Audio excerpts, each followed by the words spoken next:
Uma arma apontada para a cabeça da vice-presidente Cristina Kirchner despertou uma onda de comoção entre os partidários da política. Também levou à reação de líderes de vários países. O brasileiro Fernando Montiel, de 35 anos, foi preso no local. A namorada dele, Brenda Uliarte, também foi detida.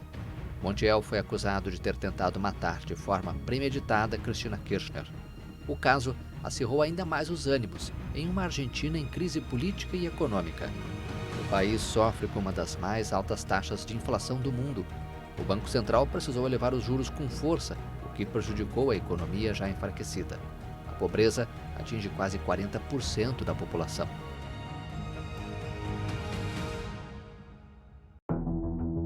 Na Nicarágua, o ano foi marcado por uma grave crise entre a Igreja Católica no país e o governo de Daniel Ortega.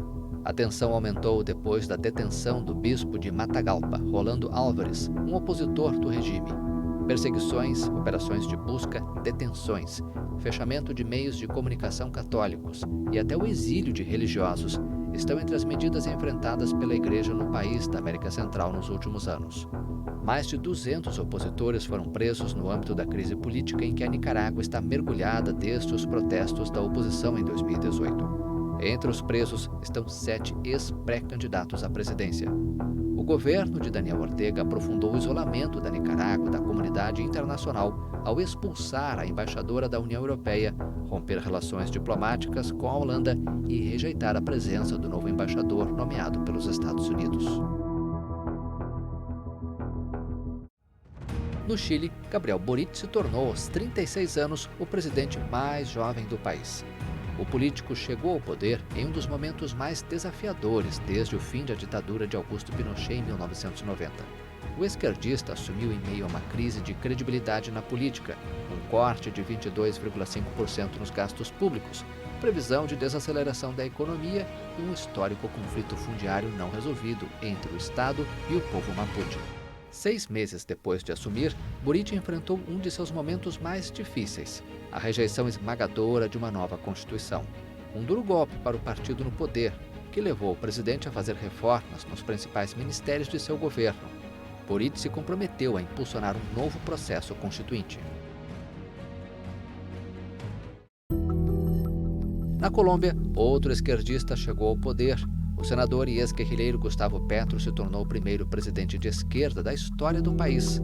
O político assumiu o poder em uma Colômbia empobrecida e castigada pela violência, que não foi extinta apesar do acordo de paz com as Farc em 2016.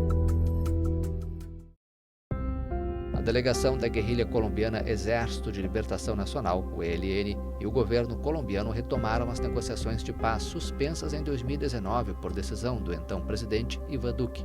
O ELN é a última guerrilha colombiana reconhecida.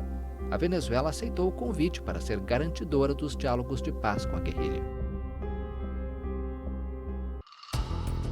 No Peru, o presidente esquerdista Pedro Castillo completou 1 ano de mandato com um recorde de investigações fiscais por suposta corrupção e o cerco persistente de um Congresso dominado pela direita, que exige sua renúncia.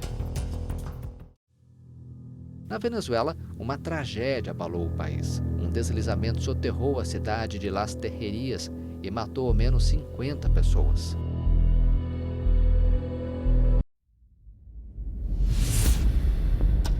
No Peru, uma tragédia ambiental.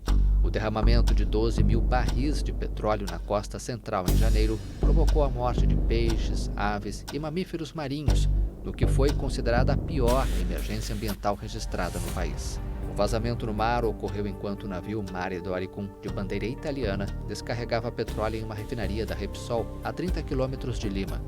A companhia atribuiu o derramamento às ondulações provocadas por uma erupção vulcânica em Tonga, no outro extremo do Oceano Pacífico. O vazamento se espalhou pelo litoral, cobrindo uma distância de até 140 quilômetros.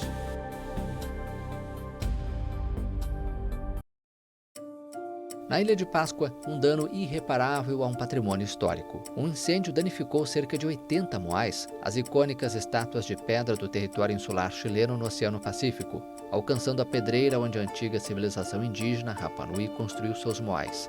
No local existem 416 esculturas em diferentes fases de construção. No campo diplomático, Venezuela e Colômbia normalizaram as relações.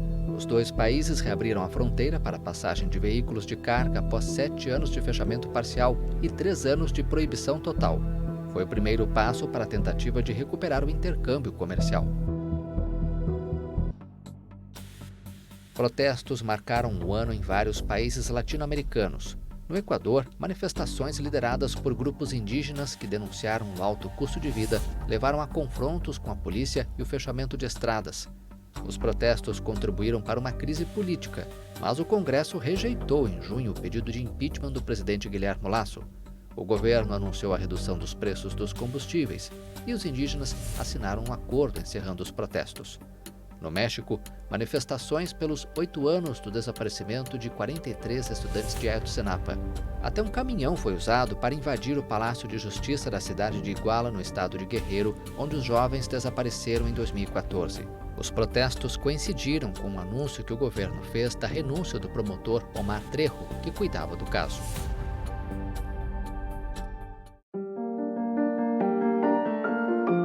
Em meio a tantos episódios de violência e intolerância, um exemplo de respeito à diversidade.